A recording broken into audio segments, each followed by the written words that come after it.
Helen. Good morning, Jody. Yes, an Irishman from Chicago, South Side? South Side. Helen McAllister. Oh, my. What was your father's profession? My dad was worked in the stock exchange downtown in Chicago. Oh, my. Mm-hmm. Did he talk about it? Oh, yes. He used to take us down there on field trips. How fascinating. And, he worked with numbers constantly. And I had a sister, Rosemary, who argued with one of our sisters, her fourth grade teacher, that her problem could not be wrong because her father did it. Mr. Numbers. He must have been very smart. Oh, he was. He was a nice guy, too. He was, yeah. That's kind of fascinating, going downtown, first Well, of all, Chicago. And when they're selling and buying stock, they use their hands to signal what price and, how much. And, he had those, his hands and his fingers. But, I was glad when he retired because the arthritis was setting in. And it was, he worked till he was 65. Oh, my. Yeah. And was your mother the homemaker? My mom was a homemaker until my youngest sister got into 7th grade. And then Mom went to work at a bank. Because she was bored. She was bored. She was. Yeah. There was nobody at home. And my dad was gone, too, then. But when Dad retired, Mom continued to work. Are you the oldest? I'm the oldest of 5, Mm-hmm. yes. And all sisters, I presume. I have 3 sisters, and I had 1 brother. My brother Dennis is dead. Yes.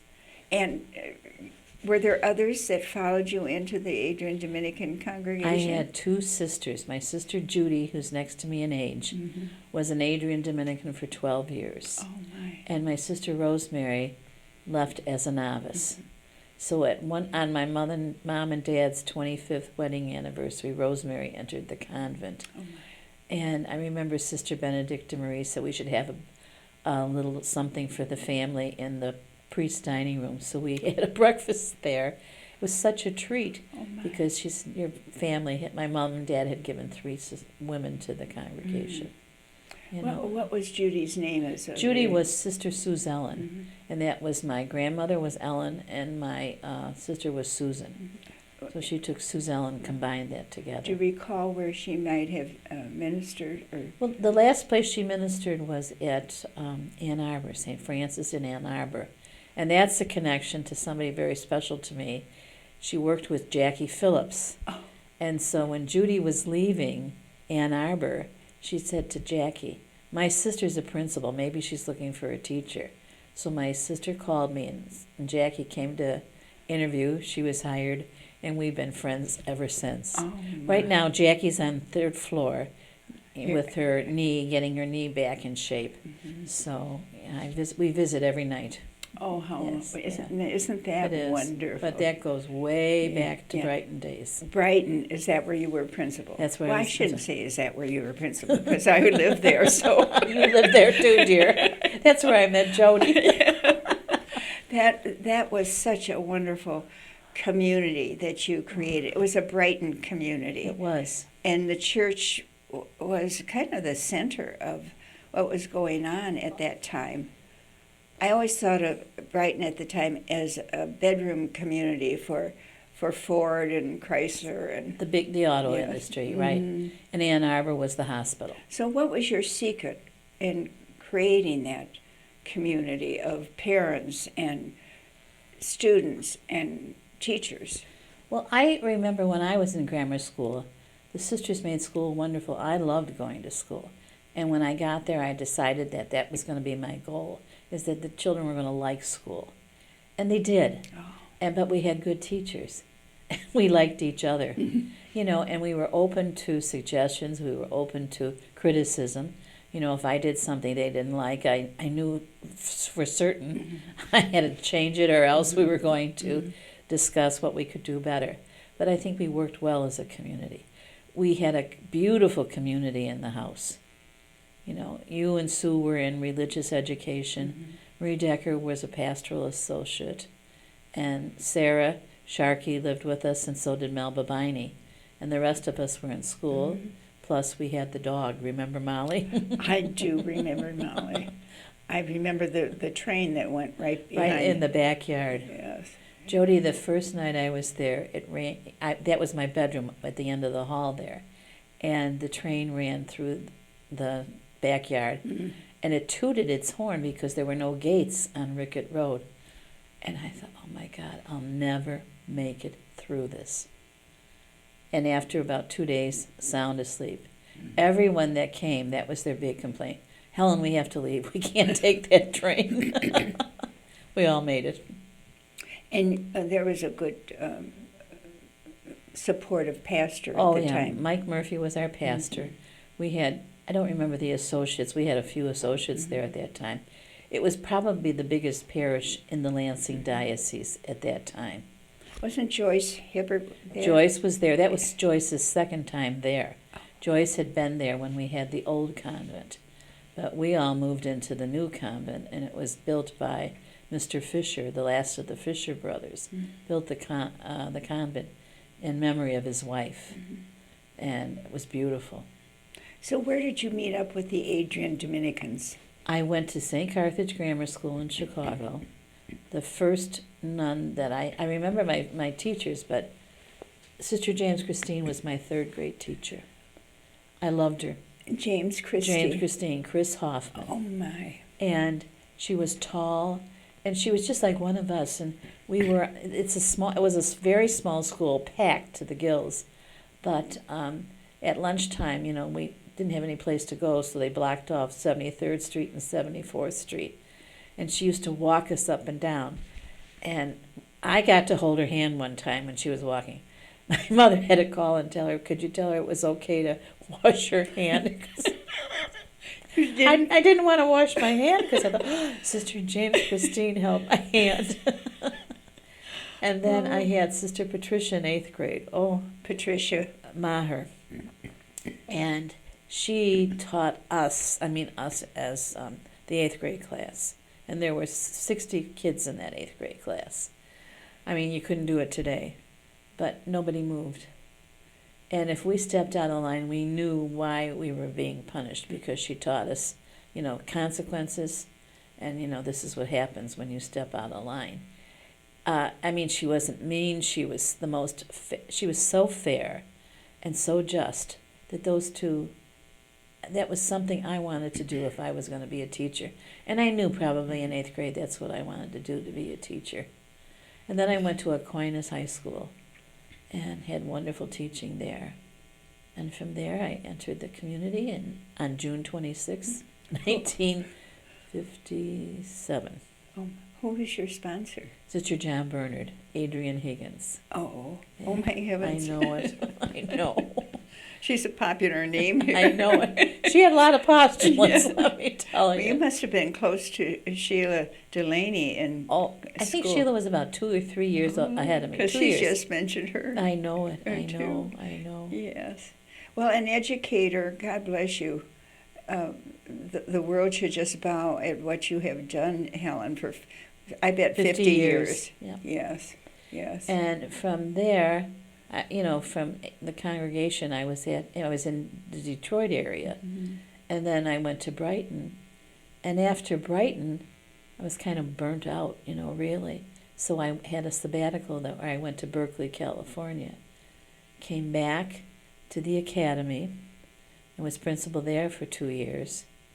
And decided, I'm tired of this. It's not my ball game. I want to teach. I really do.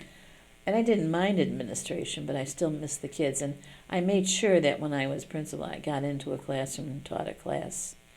And I think, the first graders could imitate you when you were a teacher. The 8th graders could imitate you when they wanted to take off the faculty. And so, I've had enough. So, anyways, I went to Berkeley and then back to the academy. And then after I resigned from the academy, I went to Weber.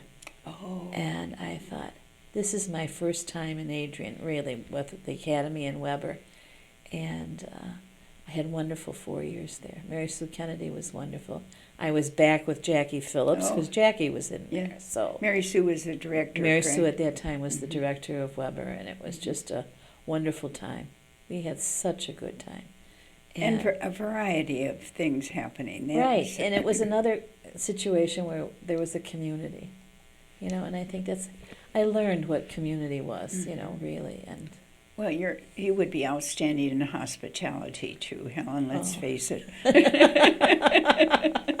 I do remember some of our card games, Jody, and Miss Hospitality cleaning up. Well, we won't go any We further. won't go any further. No. Yes. No. Well, what brought you to Maria, Helen? Well, after I came, you know, I went back to teach, and I was determined that by that time I was going to make it 50 years in the classroom. You taught in high school, In did high you? school, my last teaching assignment was at Queen of Peace in Burbank, Illinois. I remember hearing the reputation you had as being a good history teacher. I didn't teach history, Jody. No. No. I taught history 1 year Oh. in high school. Well, you made a name right there. But I loved it in grammar Yeah. school. So what did Excuse you me. focus on? I taught theology. And I thought, oh my gosh, you know, of course, it was hard because it was at that time where, you know, like parents weren't going to church, neither were the kids. You know, they could pray to God on the beach, they could pray to God climbing a tree, but, you know, they just didn't want to celebrate liturgy until they got involved with it. You know, we had a liturgical committee that I was on. In the And s- parish, you mean? No, in high school. Oh. And the girls got involved. And then because of Pat Brady's organization, the Dominican Preachers, I would take 4 girls every year to Adrian.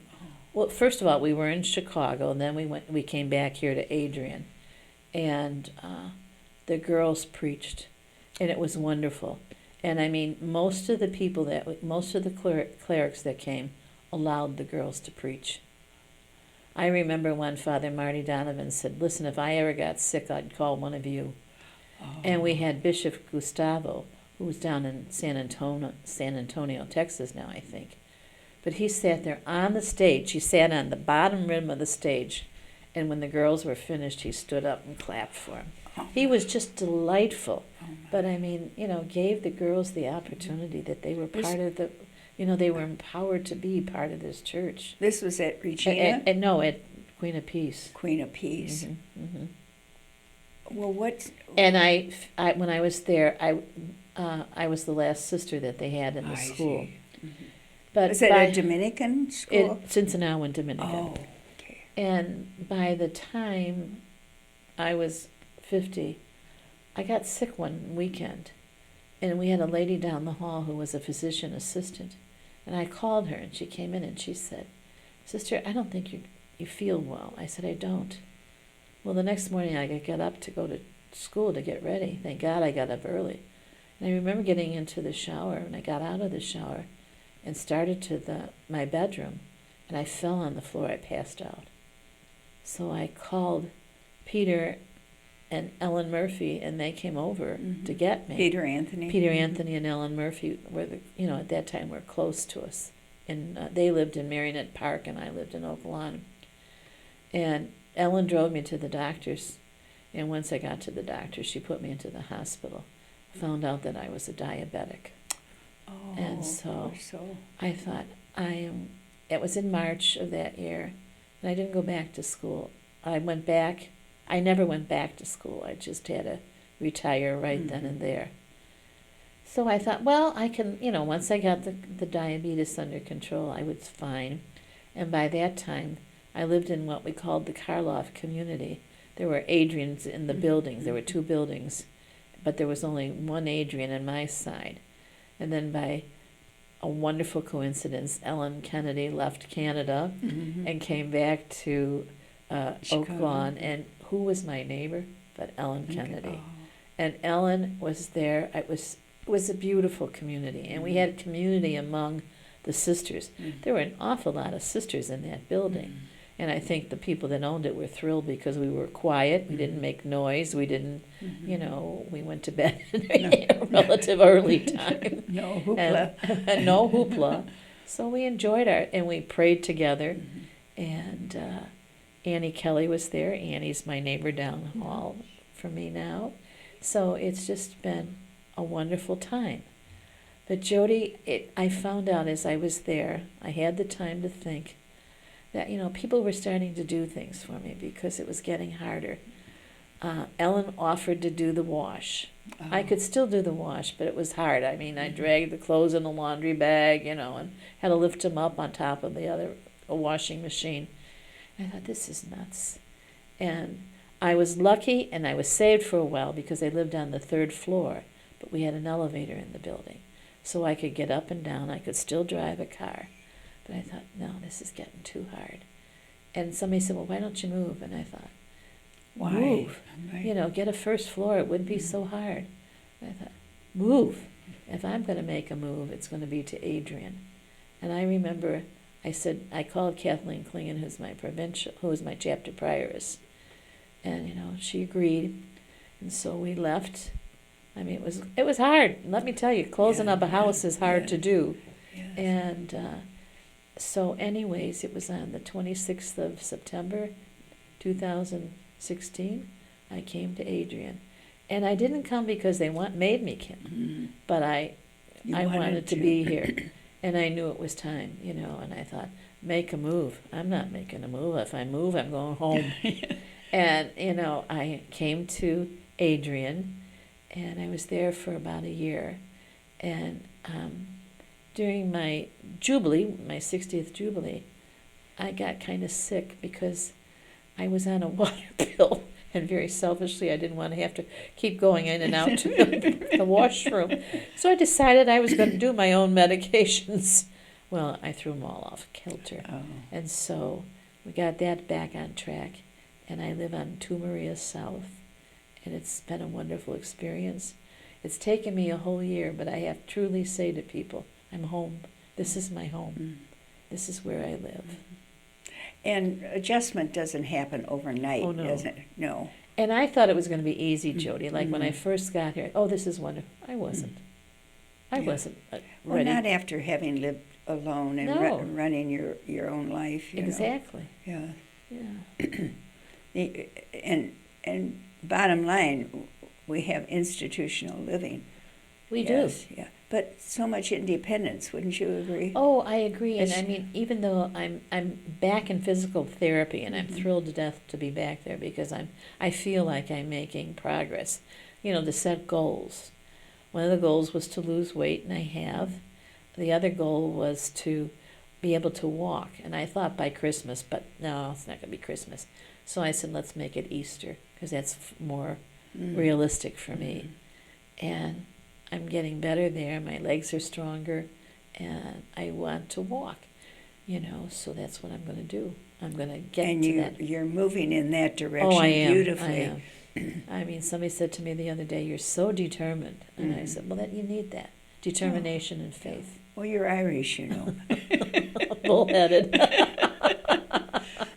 Weren't you at Regina High School? No, I was on the board at Regina. Oh, okay. With Mary Margaret, and we always laughed because Mary Margaret Pahutsky followed me in Brighton, and then she came to the academy. She followed you at the academy? No, I think there was a few before me. Then I was on the board at Regina when she was the president. So Well, now full circle. full circle, I do. Mary Margaret's wonderful. Yeah. Well, they all are. Yeah, You we're know. very fortunate to We have are, her. you know. Indeed. So tell me about the family now. How many Well- nieces and nephews do you have? Well, I have 9 nieces and nephews. And my oldest niece sells real estate in Western Springs, I'm trying to think, Naperville. Very classy places, as Ellen Murphy used to say. They live in McMansions. My niece's house is a McMansion. But she had a booklet that she put out, and she had my name.